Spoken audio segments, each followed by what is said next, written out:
Okay. Hi there, welcome everyone. Our June event. Thank you so much for attending. I'm sharing the website for our community of practice in cyber defense. Please take a look. I'm going to share it in the chat as well. It was great seeing everyone in the symposium in Atlanta. Those of you came, those of you who couldn't make it, you missed it a big time.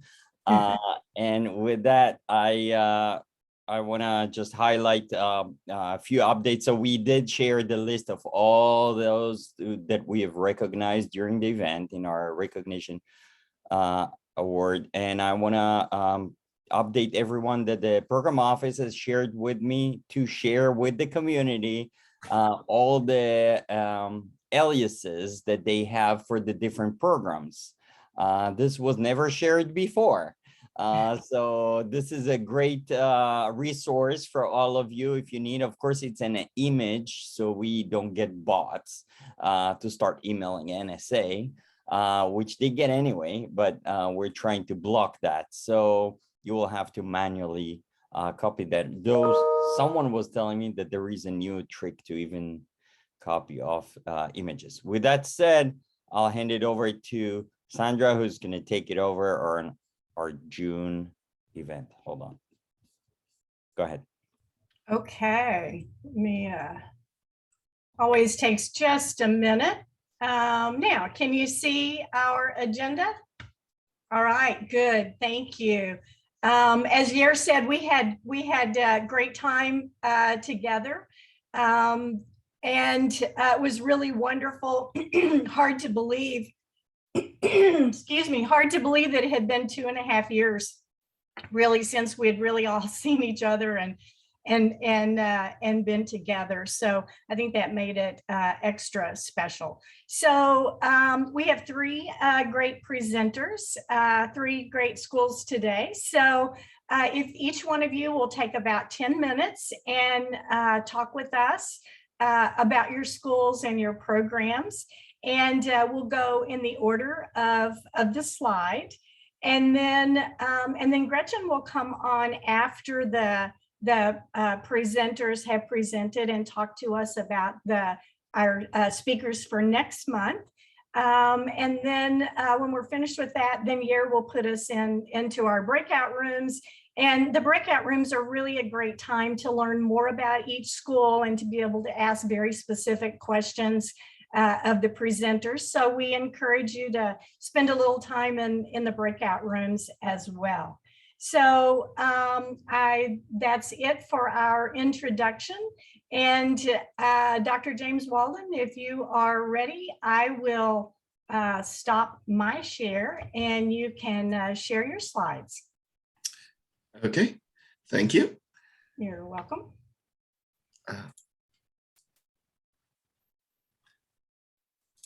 So let me share my screen.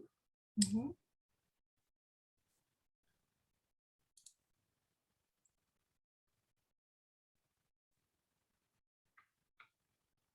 Okay, can you see my slides now? We can see them, thank you. Okay, so I'm James Walden. I'm Director of Northern Kentucky University's Center for Information Security. I'll be presenting today with one of my colleagues, Akkur Chattopadhyay, who is the director of the Bachelor of Science in Cybersecurity program.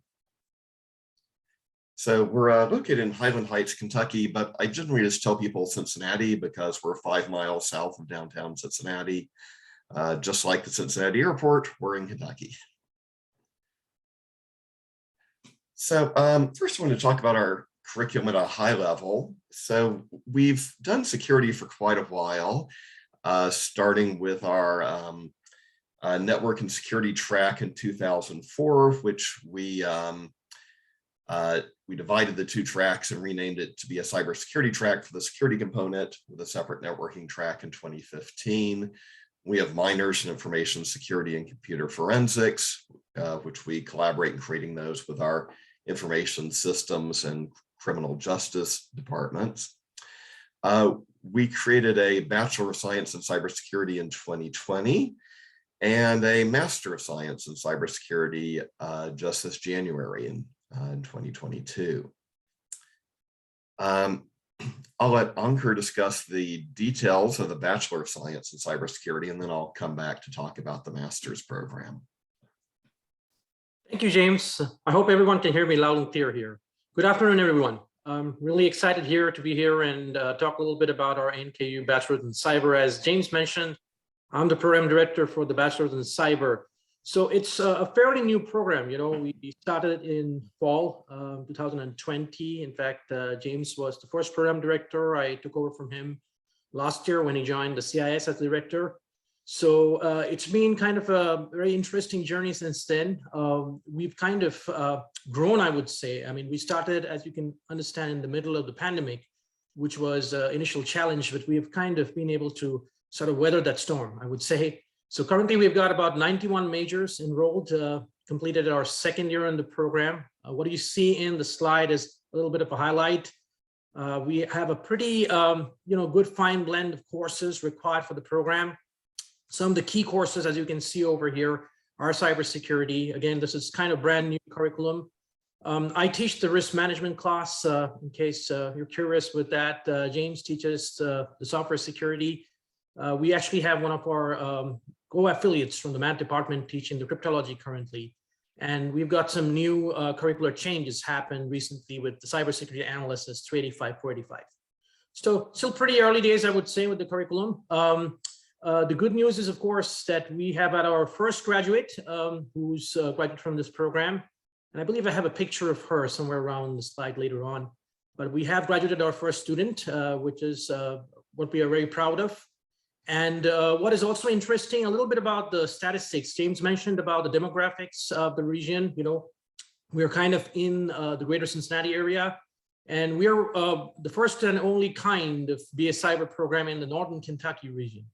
And we are also the first CAE in this particular region, and I believe in the whole, center, which is offering this sort of a BS Cyber with that.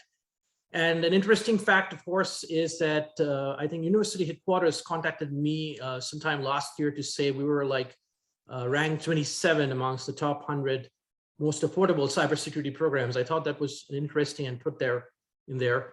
The one thing which we are also very proud of is that we are very vibrant with our student orgs.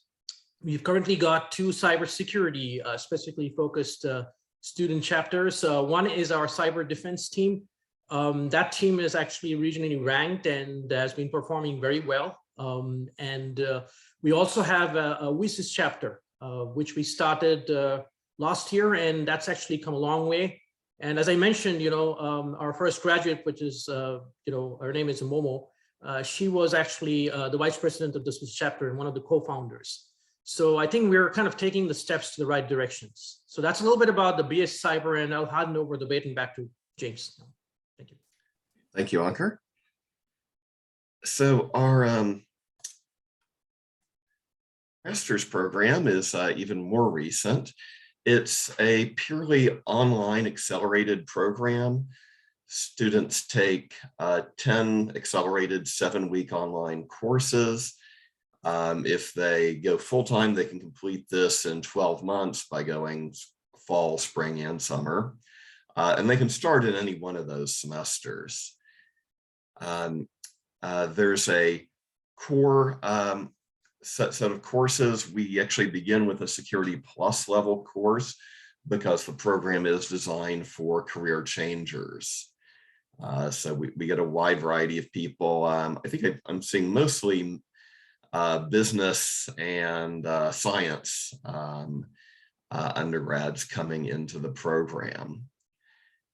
And we designed this working together with our industry partners in the area. Cincinnati has a strong financial sector, some large both bank and insurance companies. We take students on tours of US Bank's Cyber Fusion Center each semester, so give them an idea of where they might be likely to work in this sort of environment. We also have, it's the other 2 large companies, well, 3 that were known as G Aviation, Procter & Gamble, and Kroger, which I was really surprised when I visited a grocery store's tech labs and found how high tech they were with their robotic delivery vehicles and so forth.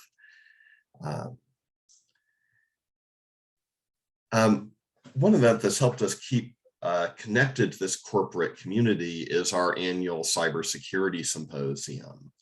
It's an event aimed at working professionals, although we often have a track designed for students from universities around the region. There's several other large universities in the greater Cincinnati area, including University of Cincinnati and Miami University. The topics are broad. We collaborate with the law school to have a legal track. We collaborate with information systems to have a security governance and compliance track. And we usually have a variety of technical tracks.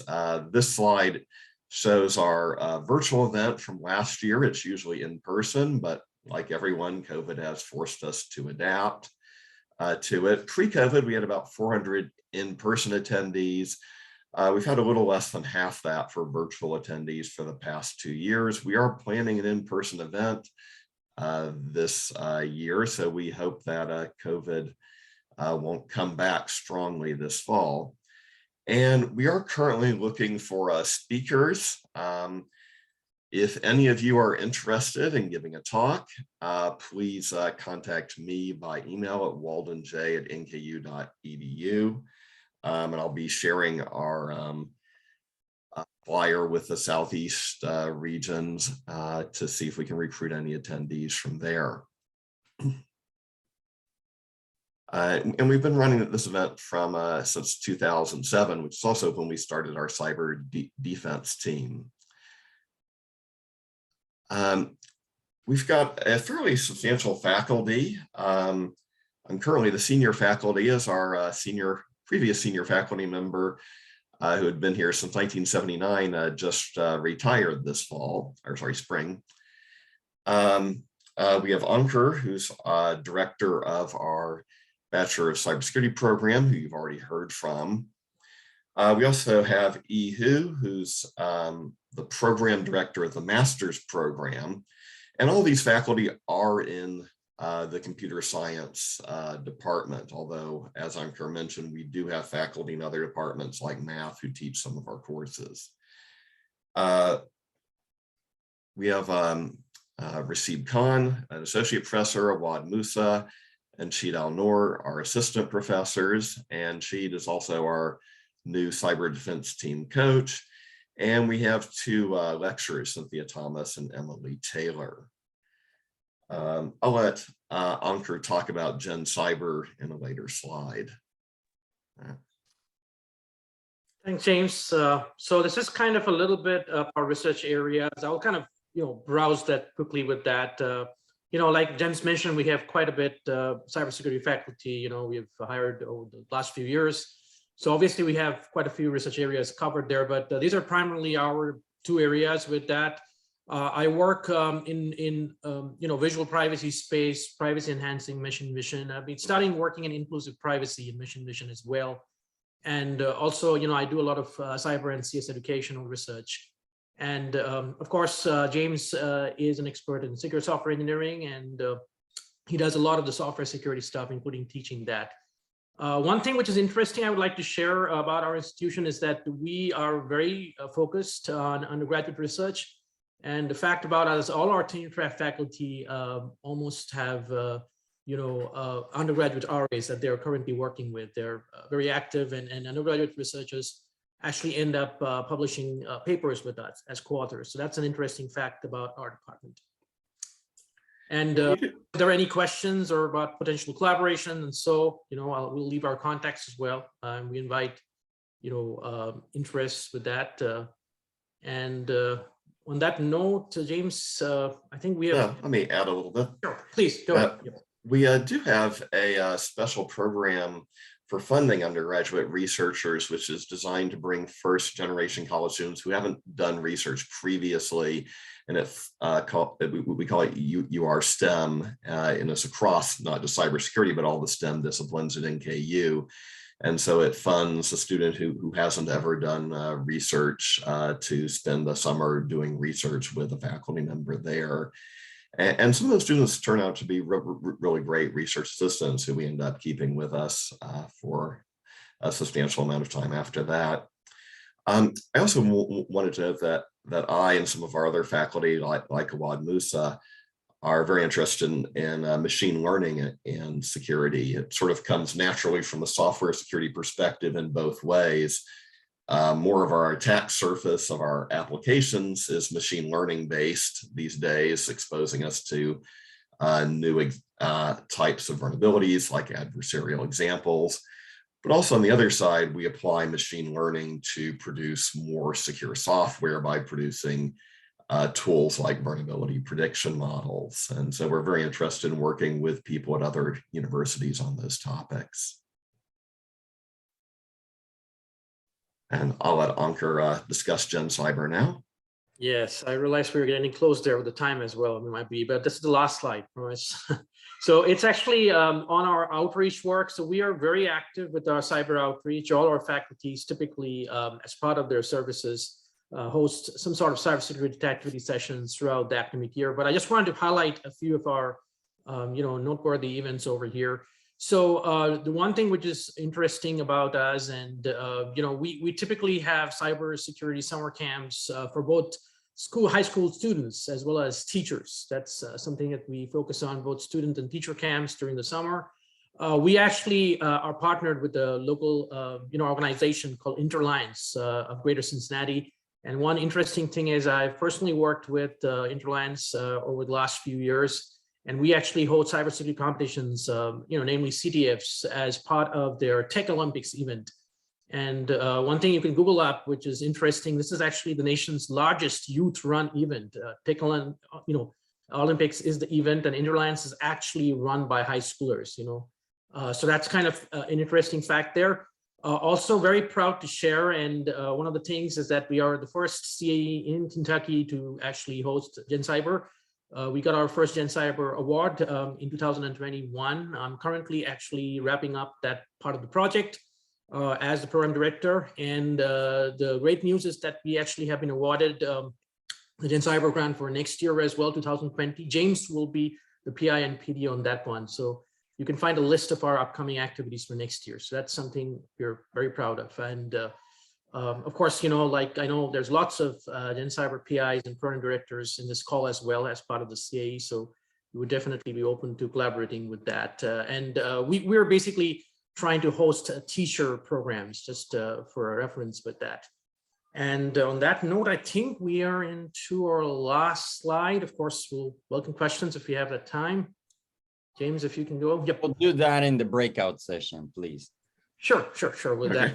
And before we wrap up, this is a quick, pan shots of our pictures. I want to point out the picture that you see in the left-hand side bottom.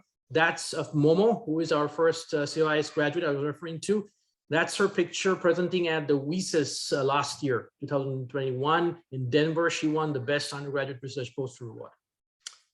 So on that note, I'd like to end our talk, and thanks for listening. Like I said, it's a great opportunity and very excited to be here talking to you all.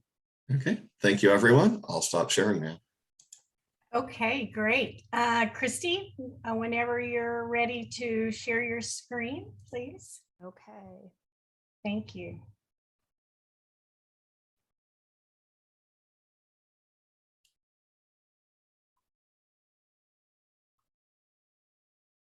Can you see? You have it? Okay, great. Let me get here.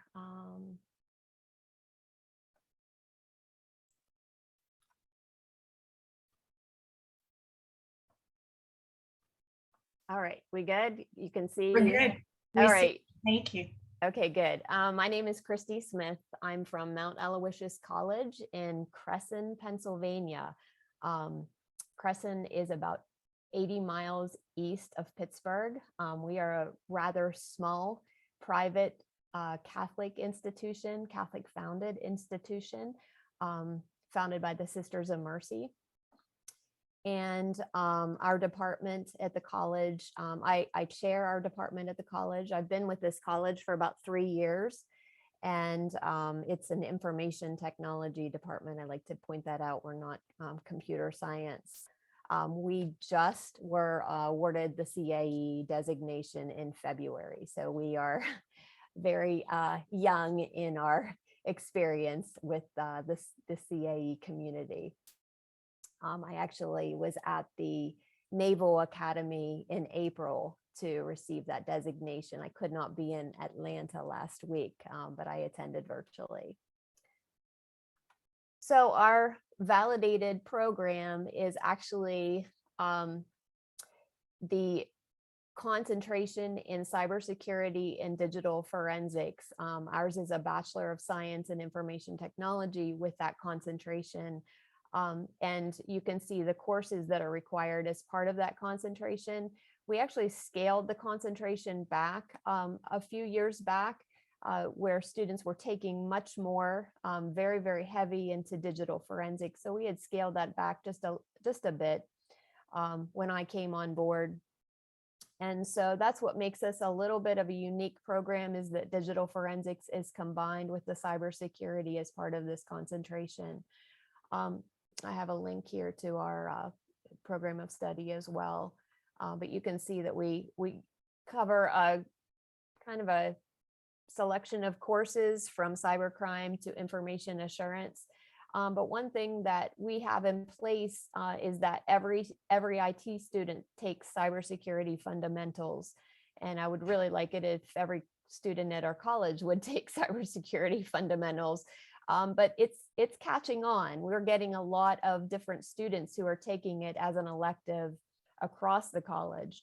But for right now, every IT student, it is a requirement that they take some of those fundamental cybersecurity, or that fundamental cybersecurity course. And we also embed cybersecurity into everything we teach within our program. So as far as the NICE cybersecurity framework and our job roles and pretty much our program focus, I've outlined this as far as what we cover. We definitely cover a lot in the way of analysis, threat analysis, and exploitation analysis. I'll talk a little bit later about a neat internship experience that our students used to have, and that is a need moving forward, where our students were actually able to do volunteer cyber analysis work as part of their required internship in the program. And so that analysis is of course embedded into what we teach and what our students learn. I'm not going to read all of this to you, but we focus on investigation and a lot into digital forensics. So they are exposed to that side of the house as well. Customer service, technical support, networking. We have the A+ certification courses, software and hardware embedded into our requirements as well. And then risk management and systems as well. So I'll just that's just an outline of a little bit of what we cover and what is embedded into either the concentration, which has been designated, or the IT degree as a whole. So our faculty, we are very small in number. As I mentioned, I may have mentioned, I may not have mentioned, I chair the department. I came on board 3 years ago. I had previously been at a community college for 17 years, and it's now one of the schools that we partner with. So I had a great deal of experience where I developed a cybersecurity program from the ground up at that previous institution. And I have about 20+ years of teaching experience in higher education. My colleague, Jeff Sinceri, he is an assistant professor. He's been with the institution for over 20 years. He is a veteran. He has significant experience, hands-on experience working in systems administration, as well as his background in the military. And he is also an alumni of the program. Justin is our younger member of the department. He is an alumni as well, and he just brings a vibrancy to our program. He has been hired. He wears several hats. He is our cyber defense coach. He is a professor in the department, and he also helps out with our Canvas administration. Again, we're a very small institution, so as I'm sure many of you understand, we have to juggle some things from time to time, and we have a lot of roles.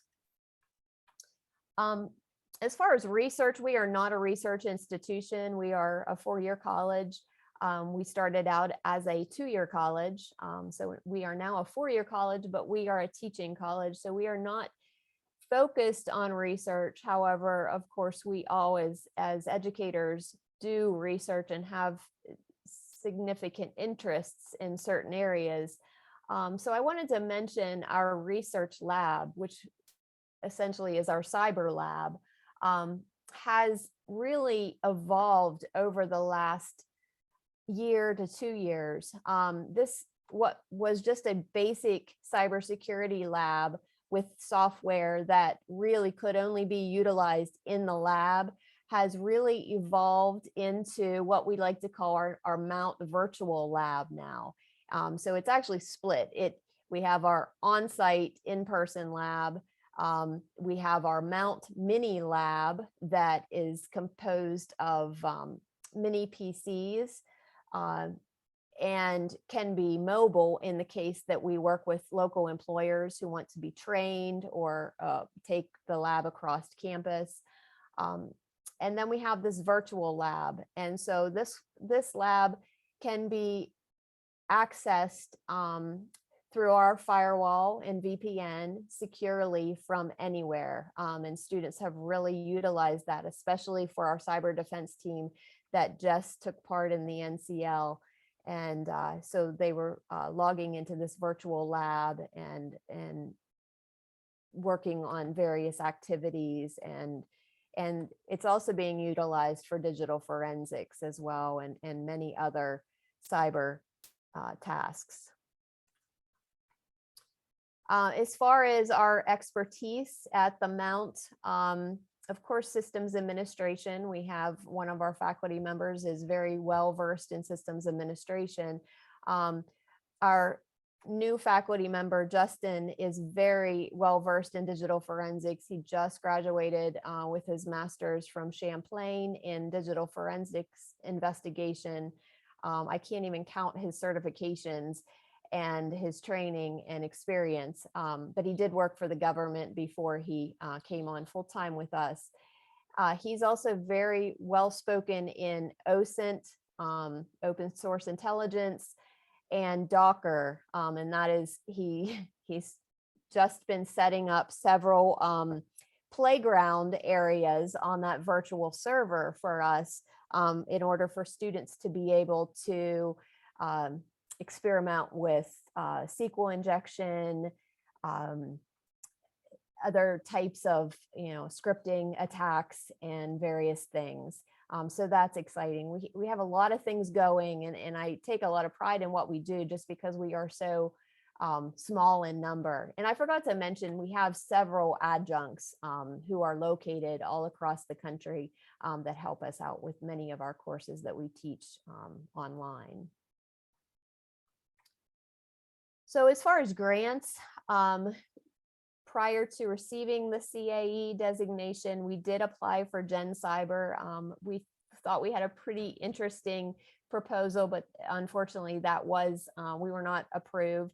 Hopefully in the future, we will be approved for Gen Cyber. Our proposal, I'll just mention, was in order to train teachers. We had a number of high school teachers wanting trained in cybersecurity so that then they could go on to teach students at the high school level some cybersecurity basics. And so we still are getting those requests. We have in Pennsylvania, there's actually funding for all of Pennsylvania to receive money for computer science education to be embedded into every school district. And so as part of that, cybersecurity is important as well. And so I believe that's why a number of the school districts were reaching out to us for that training that we could provide to them. In the future, of course, we want to be part of the cyber scholarship program for our students. We just missed the deadline for that being designated in February. And we are, just open to all kinds of opportunities. I just 2 weeks ago spoke with a local defense contractor who mentioned collaborating with us on a grant opportunity. So we're open to anything. As far as other schools that we partner with or prospective schools, Penn Highlands Community College. So we are located in Cambria County, Pennsylvania, and Penn Highlands is the only other college that has the designation in our county. It's a community college, and then we were the only four-year institution to receive that designation. And we have partnered with Penn Highlands for many, many years. In fact, one of their previous professors, or I should say their chair, when they became a CAE, is a longtime adjunct faculty member of ours. And so we work closely with them. And we also work with Allegheny College of Maryland. That was my previous school where I worked for 17 years. We have an agreement with them, and they are not yet a CAE, but hopefully they pursue that in the future. As I mentioned, we have several high schools that we've worked with as well. We have many, many partnerships with high schools. We offer what's called dual enrollment credits, including some cybersecurity courses in the high schools to promote those skills. As far as challenges, according to our department, challenges definitely in the area of forensics and just having access to some of the resources that we need in order to teach things such as mobile forensics. Of course, it's difficult to have the latest hardware to dissect with mobile forensics. So that's a challenge. And then data recovery from stored media and other forensics challenges. We do a lot. We have some great software that is available within our lab environment that can be accessed virtually from anywhere. We currently use Axiom as a primary tool for forensics as well. Another challenge, I had mentioned this earlier, we were very fortunate to have worked with the Center for International Cyber Intelligence. This was an organization that worked with the FBI and other organizations, and allowed our students to do cyber analyst work. They were very well trained, they were very well organized. They trained our students, even some of our international students who weren't, didn't have all of the necessary credentials to work, at an organization. They were willing to train them and provide them the opportunity to do cyber analyst work. And so unfortunately, that organization has since gone away. And so we are looking for more internship opportunities. It was just great hands-on work for our students, and just the experience, they received training on how to safely navigate the dark web and how to actually put together a formal report for their analyst work. And basically that is about it as I wrap up. What else would I like to tell you? Ironically, I think it is unique for our program in that we have been teaching security for a very long time, almost 2 decades. We began teaching computer security, ironically, as part of our criminology department. And then it evolved into our IT program in our IT department. So I was very impressed with that when I came on to the Mount, just to see their history and how long they have been teaching security. They didn't call it cybersecurity back then. And the different relationships that they had with our local defense contractors. We're very fortunate to live in an area and to be working in an area where there are several defense contractors and opportunities for students amidst, other work, not a lot of IT jobs in the region, but we do have a number of defense contractors. So we are continuing to build relationships with those organizations. And then as well, we also have the cyber defense team that has been very, very active over the last year. I'm very proud of this team. And we even have, moving forward, we have students coming onto this defense team who are not IT majors or cybersecurity majors. They just want to learn. So that it has been a great thing. Again, I attribute this to Justin, our new faculty member, who's just really helped to grow this team and to get them involved in the NCL and to build out this virtual lab environment that we have to train them. So, and that is everything, I believe. Okay, Kristi, thank you for introducing us to the Mount. It was very interesting. Okay, if you will stop your share, and Mike, Kelly, you should be able to share yours. Welcome. Hello. Hello. Should be good. Yep, we see it. Okay, well, hello everyone. I'm Mike Kelly from the Community College of Rhode Island. CCRI as an abbreviation is just much easier for everyone to handle. Mike. Yeah, yes, you might you might want to change your display. You can swap display settings at the top. Where'd we go? Yeah, I think it's display settings on top. At the top, display settings. Yeah, I'm looking. Okay. There you go. You have to click and then swap. Are you good? We disappeared? Yep, now we're good. Thank you. They were good. Okay. Yeah, I had two monitors going. I apologize for that. So again, I'm the POC and the director of our cybersecurity program. We've been a CAE since 2018. We're actually gearing up for our redesignation. We're in cycle 12. So we're kind of looking forward to what that's going to be. It's new from what we can tell from our annual report being split into pieces, but that's kind of where we are right now. Give you a little sense of CCRI. We're the only community college in the state. We're the largest community college in New England in terms of volume. We do about 20,000 students a year between workforce and undergrad. As you can see down here, 100+ degree certificate programs. We're pretty spread out. Our basis is in Warwick, but we have 4 campuses. If if Rhode Island was a bigger state, they'd probably each be the community college of somewhere. But since we're so small, it's the one community college with 4 campuses. Some positives there, and it has some challenges too in terms of trying to maintain a balance of course offerings across the board. But our main campus is in Warwick, and our cyber is predominantly in Newport. You may or may not be familiar, but Newport, Rhode Island is a big defense hub.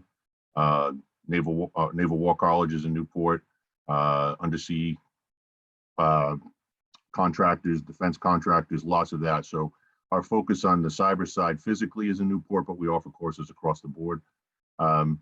Like most, I'm sure here, predominantly we had a pretty good balance of in-person and online, but then COVID came and we became completely online, and we're somewhere in that hybrid world right now, trying to do our best to get some more of an in-person presence back on campus. It's been a little bit of a challenge for us, particularly for our network courses, which had a lot of hands-on components to come up with short-term answers, which are proving to be a little more long-term than we had hoped.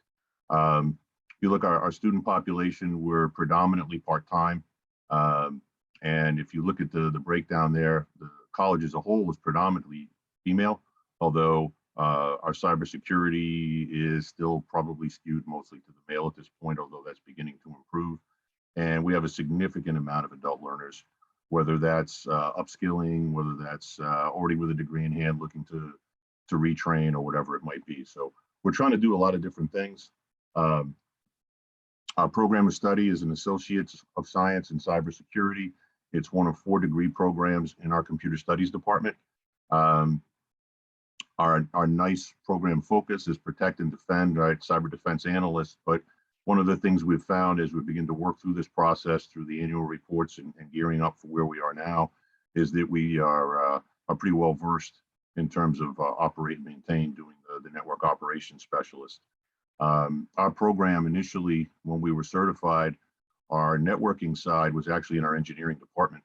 And upon our certification, the administration decided to try to consolidate everything in the cybersecurity into one realm and went into computer studies so we could manage it a little bit better. That way we only had really one focal point. So we've got a pretty strong basis there as well. Our subject matter expertise, I took a little different approach with this to talk more about some things that we do that may be a little more specific to us. What I'm classifying here is cybersecurity curriculum pathways, kind of building on what I said. Our engineering folks were our network, and we used to have networking software on our computer study side. When the 2 departments merged, we decided to try to organize our curriculum, which I'll show you in a bit.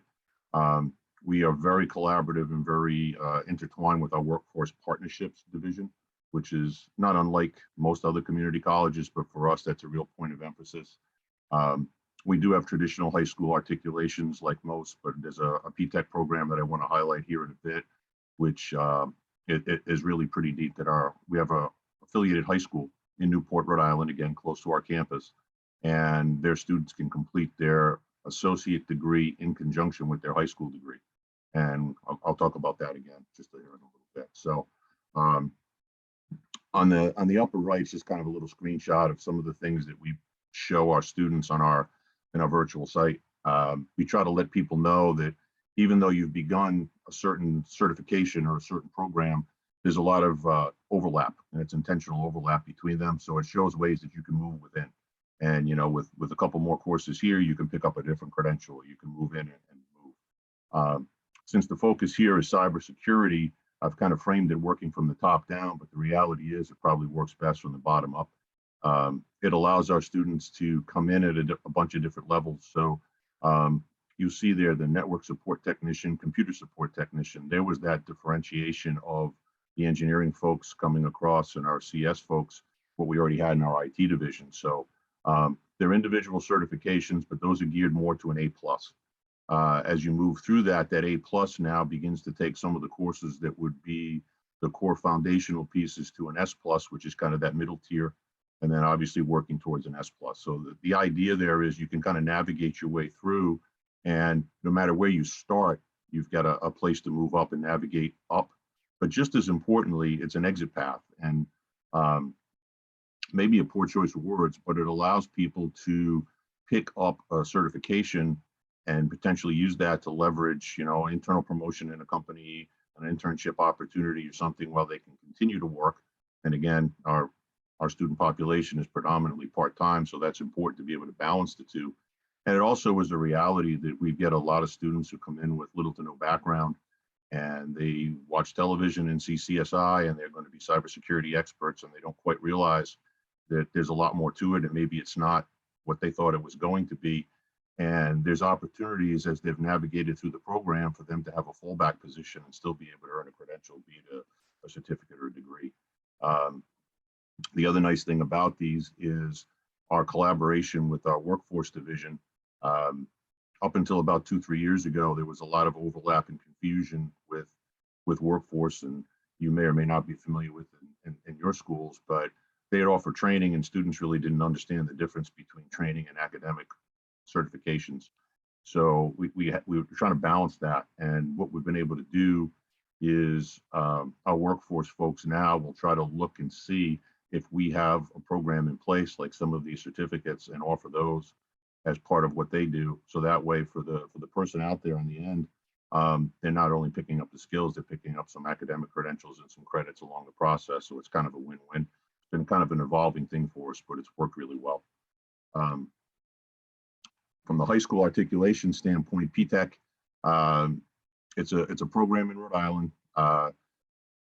Came out of New York, actually.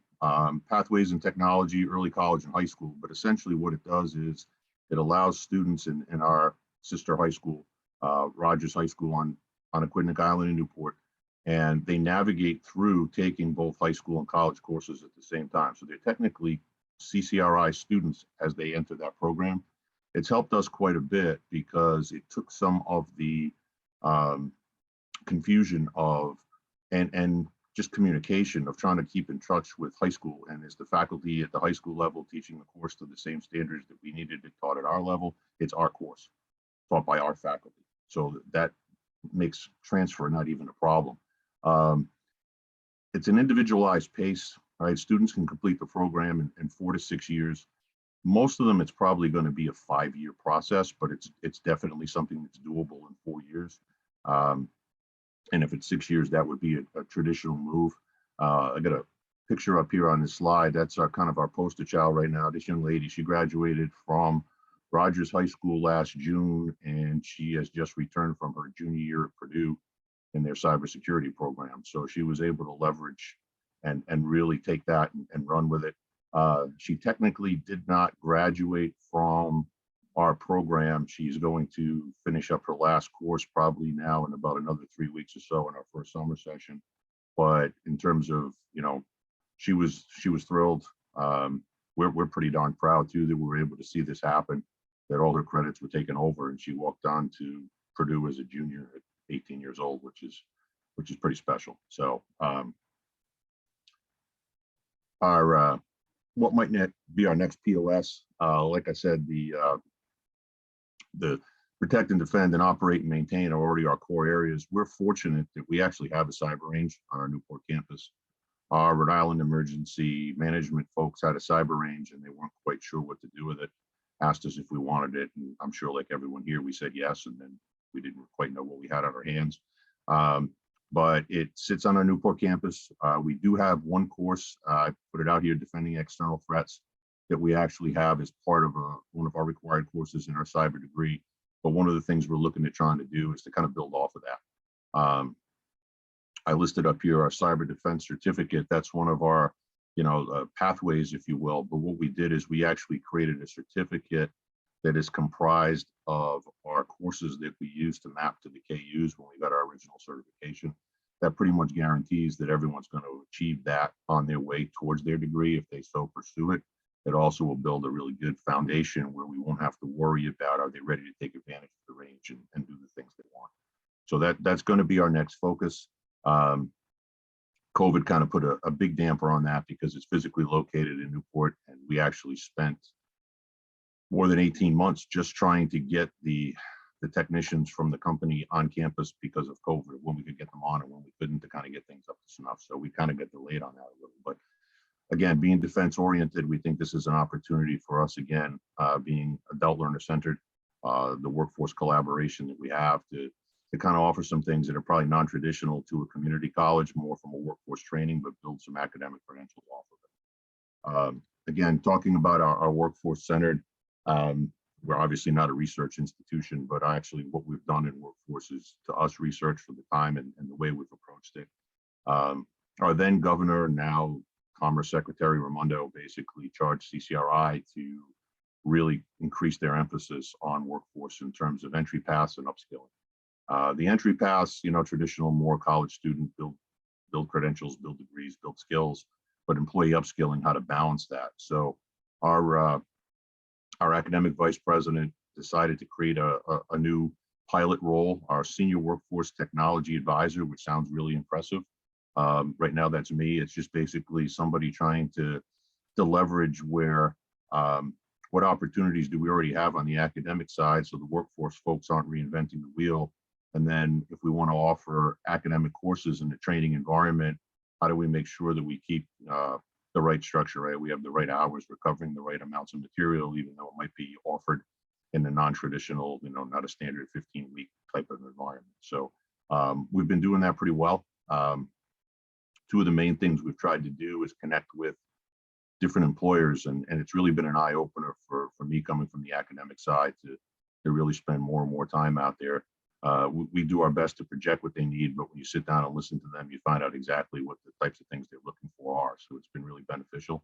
I mentioned this CAEs here, which is the Southeastern New England Defense Industry and Alliance.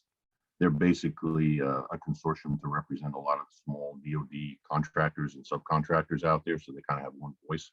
They've been really instrumental with our entry to workforce type of progression.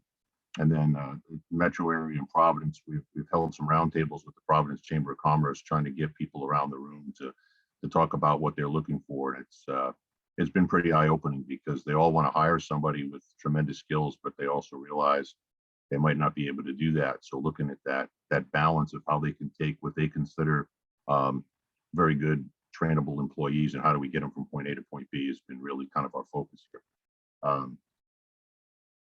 So grant-wise, we haven't done any real academic collaborative grants. That's something we'd really like to be able to do, but we've been kind of focused internally getting ourselves organized. But there's two main grants that we've worked on. They're both federal offshoots. We call it the Real Jobs Rhode Island grant. And again, the workforce partnership side, that's where we've tried to do the upskilling piece. And we offer a program there called Cybersecurity for Technology Professionals. So it's geared toward folks with IT experience, a lot of folks working desktop support, help desk, those types of jobs that are looking to try to gear themselves up into some other way to move. And again, it focuses more towards an S+ certification. For us, being so defense oriented, that is like the main entry point. Right? An S+ certification is gold. With CAEs, who I just mentioned a little bit, that's more workforce development based on terms of entry level. They've got a program put together, the Defense Industry Partnership, that includes an internship, training, and a voucher for Security Plus. And a lot of our students, we encourage them to apply. Since they're a partner of ours, we probably have a good 30 to 40% of our students who apply get in that, and it's really been beneficial for them to be able to do it. Collaboration, our main collaboration has been pretty much in-state. The University of Rhode Island, or URI, they've been a CAE prior to us. Theirs is a computer science and cyber minor. So with our original program coming out of our computer studies department and being CS oriented and adding in the networking piece from our engineering side, we tie into this real well. We have a program in place called the JAA, which is Joint Articulation Agreement. So what it allows our students to do is, if they're planning on moving towards that transfer to URI, they can map their courses, their programs to know exactly what's going to articulate over, so they can walk on campus as close to a junior as possible. Another big benefit for us in doing that outside of community college, cost per credit is much cheaper than university, is Rhode Island also has a program called Rhode Island Promise, which allows Rhode Island high school grads to potentially attend community college for free. So it's been an opportunity for a lot of our folks to, basically 1.5 to 2 years worth of their 4-year degrees been paid for, right? So it's just economically a great idea for them. Our second partnership is with Johnson & Wales. They're newly minted, being a CAE. We've been working with them for a while. Done a lot of collaboration in terms of joint speaker series and things of that nature. And we're really looking forward to trying to work and take advantage of the experience that both of these schools have in their competition teams. That's an area we've really had a rough time with COVID getting back to life. So we can lean on their experiences. They've done really well in some of their competitions, so that will help us. What could we use help with? Venture to guess that pretty much everything out here is the same for everyone. COVID made it really difficult for us, particularly when we're being predominantly part-time. Trying to do competitions is really difficult because we can't get everybody in a room on a webcam necessarily to get it done, and that mixture was tough. We had a team of 3, a very ambitious team of 3 who competed in the NCX challenge, and it was an invaluable learning experience for them. I would venture to guess they were absolutely the first school that probably was eliminated when it came to the combat exercise, being a relatively novice community college, but it was really good for them to do that.